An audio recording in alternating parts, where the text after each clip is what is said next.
ब्रह्मा जी बोले, जब तारकासुर मारा गया तब विष्णु सहित सभी देवता प्रसन्न होकर भक्तिभाव से कुमार कार्तिकेय की स्तुति करने लगे। देवताओं ने कहा, हे मंगलस्वरूप प्रभु, हे विश्व कल्याणकारी, सबके बंधु और पालन करने वाले, आपको बार बार प्रणाम है।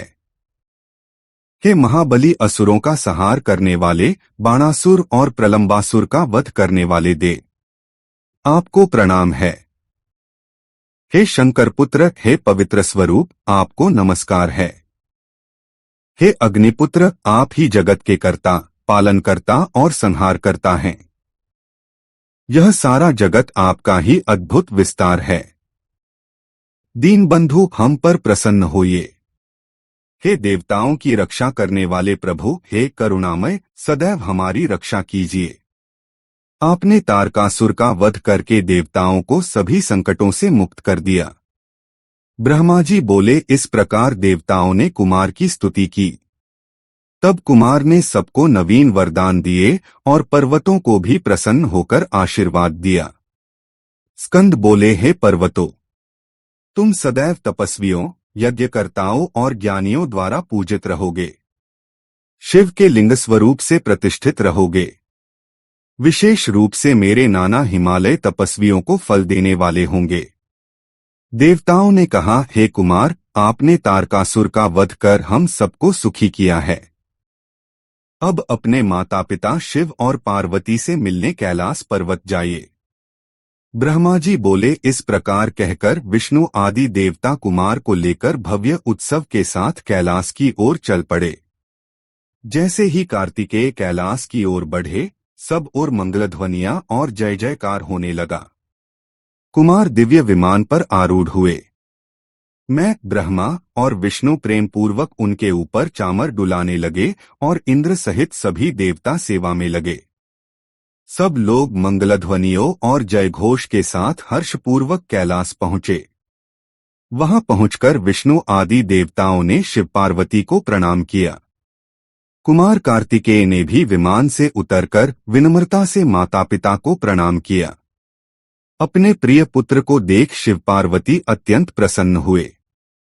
महादेव ने पुत्र को गोद में उठाया, उसका सिर सूंघा, प्रेम से मुख चूमा और स्नेहपूर्वक स्पर्श किया। माता पार्वती ने भी गोद में लेकर उसका माथा सूंघा और मुखमंडल चूमा।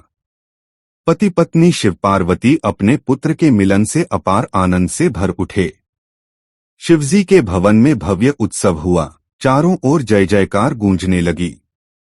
इसके बाद विष्णु सहित देवता और ऋषिगण शिव की स्तुति करने लगे।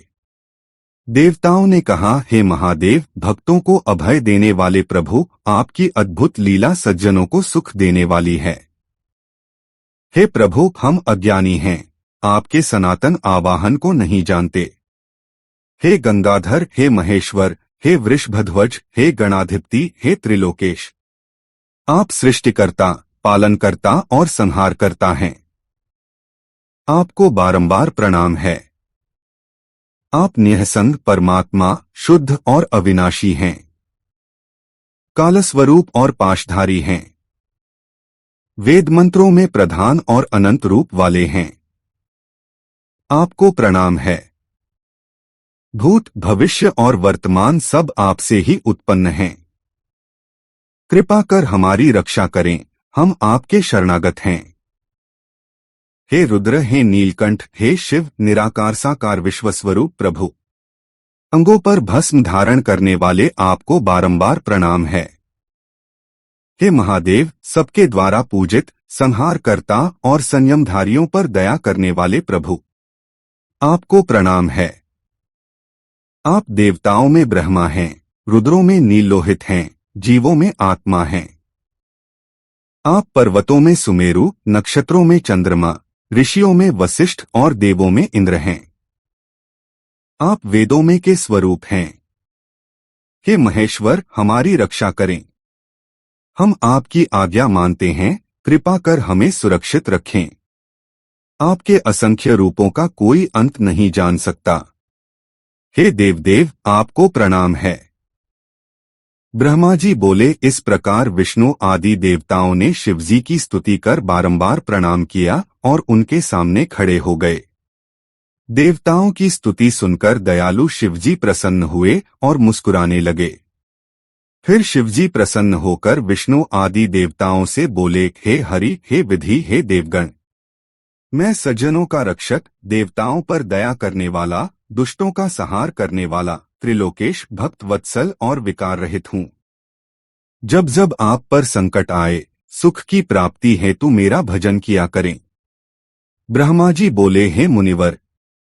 इसके बाद विष्णु आदि देवताओं ने शिव पार्वती और कुमार कार्तिकेय को प्रणाम किया और उनके यश का गुणगान करते हुए अपने अपने स्थान लौट गए। शिवजी भी पार्वती, कुमार और गणों के साथ आनंदपूर्वक उस पर्वत पर निवास करने लगे। हे मुनिवर, इस प्रकार मैंने आपको कुमार कार्तिकेय और शिवजी का संपूर्ण दिव्य और सुखदायी चरित्र सुनाया। अब आप बताइए, और क्या सुनना चाहते हैं?